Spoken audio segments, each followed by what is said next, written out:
Okay, I still had trouble getting the videos to work. It wanted me to create a login, and I did that, and it still wouldn't load the videos.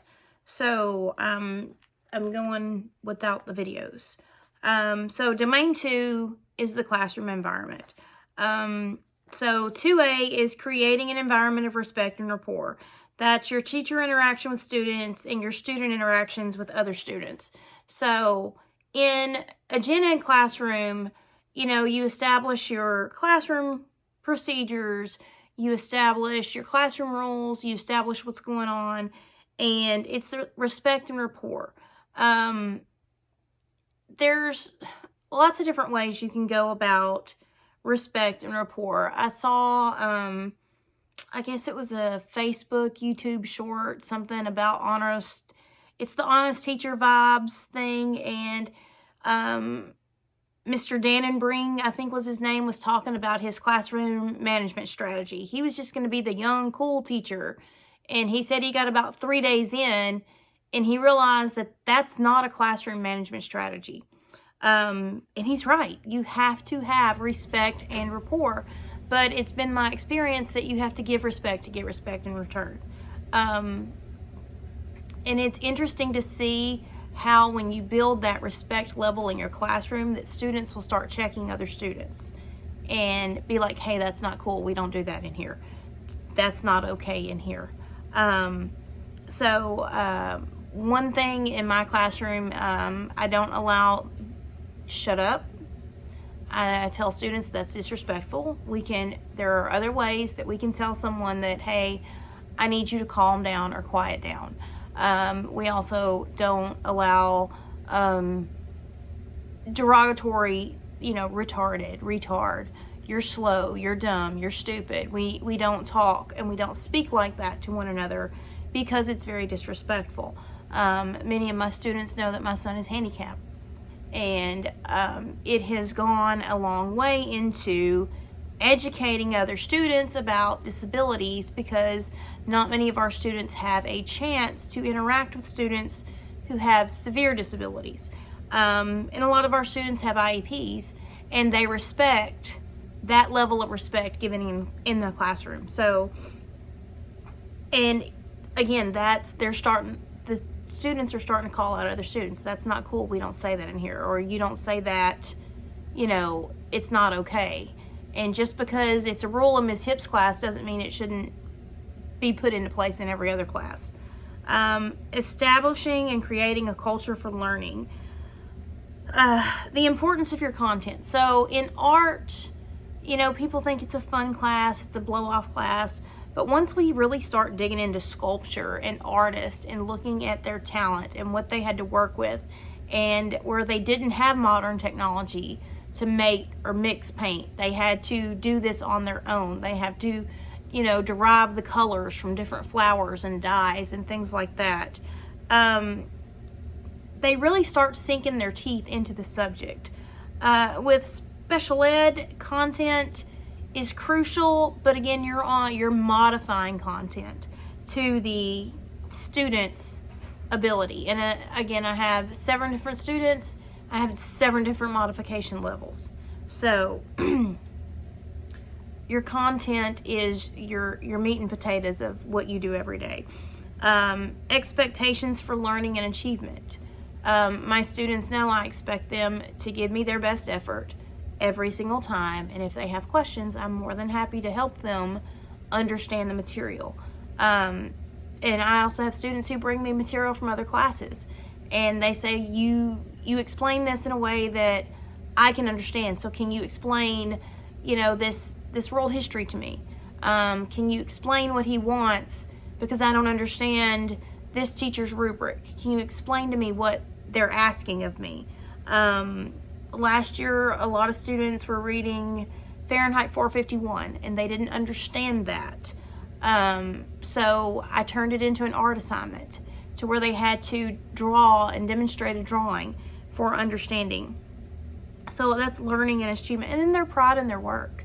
Even high school kids want to see their stuff picked and displayed. So the librarian has the rolling TV screens, and so I'll scan work, and I'll put it on the TV screens, and they'll come up in the hallways and they're like, I saw my work, I saw my work.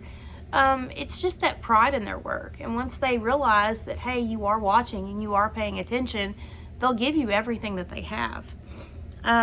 Managing classroom procedures. So, management of instructional groups. Art is somewhat chaotic if you're looking at it from the outside, because there is a creative process and kids are throwing ideas back and forth. But when you set those expectations, I understand, and it's okay to table talk, and if you're throwing ideas around and things like that, that's fine, but this is what I expect of you. This is the quality and the level of work that I expect of you, and I expect you to work. I often play music in my classroom, so a lot of times it's just kids singing along to whatever's playing. Different grade levels like different stuff. 9 through 12 like 60s, 70s, 80s, believe it or not. 7th and 8th grade, they're stuck on country music. But they're often normally just working and singing, which I'm fine with. The management of transitions. Because it is art and there's supplies and there's things to put away, students know when they come in, they get their folder out of the basket for their class period. They go to their table. If they already have their assignment, they get their materials and they go ahead and start working. Normally about 3 minutes before the bell, I'll call to put materials up, check the floor, make sure there's not any color pencils, shavings, anything like that. If there is, there's a broom and a dustpan, and kids know the procedures. Materials and supplies. This is crucial in art because I have 7 class periods of kids using the same stuff. So take care of it. I tell them all the time, Miss Hipp, I'm not your maid, I'm not your mama. We clean up after ourselves and we take care of our stuff. So unless you want to replace this, you are going to take care of it. And if you want the good stuff to use, then you're going to take care of the good stuff. Non-instructional duties. Standing in the hallway between classes, monitoring what's going on. We have to monitor bathroom passes. Students only get 2 bathroom passes a month. And if they have to use a 3rd bathroom pass, then they get a tardy. Things like that, because they're trying to prevent smoking and vaping and all this stuff in class. Your non-instructional duties, making sure you have your grades in your grade book.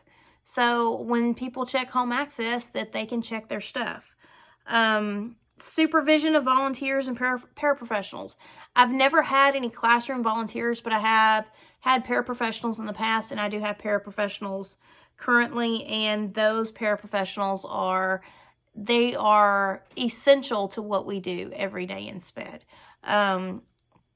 They are an extension of me, so to speak. We have students that we have to escort to class. We have students that we have to, that need assistance. Some kids need one-on-one. My son has seizures, so he has a paraprofessional written into his IEP that no one is to be within, he cannot be out of arm's reach of someone throughout the day due to his seizures, because he has a vagus nerve stimulator. There's a magnet that they can, if he's in a seizure, they need to be right there to be able to use that magnet to bring him out of a seizure. If it's possible, if not, they have to time the seizure. There's so much more to go on with all of that, but they're essential. They're instructional aids, and they should earn far more than what they're paid. They do not deserve minimum wage. Definitely do not deserve minimum wage. But if you have that level of respect built, and your students see that Ms. Hipp treats the paraprofessionals with the same amount of respect that she treats the principals, so that means that I need to treat the paraprofessionals with respect too. That is crucial and critical to their respect and that classroom rapport with them. And other students are learning to respect my paraprofessionals, because my paraprofessionals have the ability to write people up, and they have written people up for bullying. And so now they see my paraprofessionals coming and they kind of snap too, because again, it goes back to that managing that environment of learning and managing that culture of, we don't treat people less than. So thank you.